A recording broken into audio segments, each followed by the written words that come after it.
Assalomu alaykum qadrli do'stlar, mana ko'rib turganlaringdek Moskva Toshkent yo'nalishi bo'yicha Kotelnik avtovokzaldan mana 5-perrondan reysimiz boshlandi do'stlar.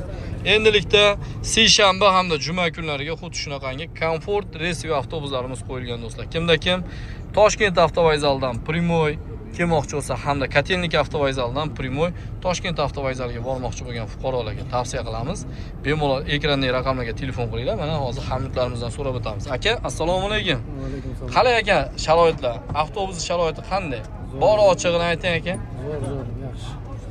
Reklamada ko'rganingizdek, hamma joyi to'liqmi? Yo, noto'g'ri joyi bormi? Jalba bormi, yo boshqa bormi? Borini ayting.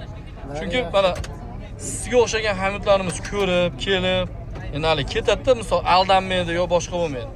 Seshanba juma kunga xuddi shunaqa avtobusimiz. Ha, men ham shu zvon qilib, bemalol avtobus olsa internetdan zakaz qilib o'zimni adreslar.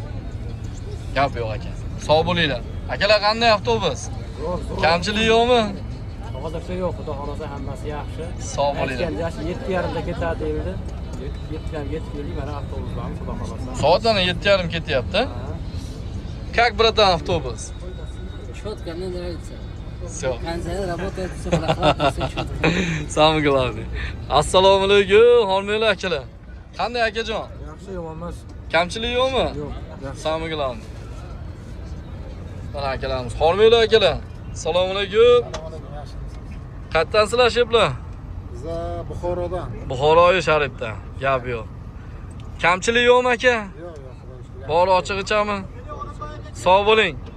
Yaxshi etib olinglar akalar. Hammalarga oq yo'l akalar. Yaxshi etib olinglar.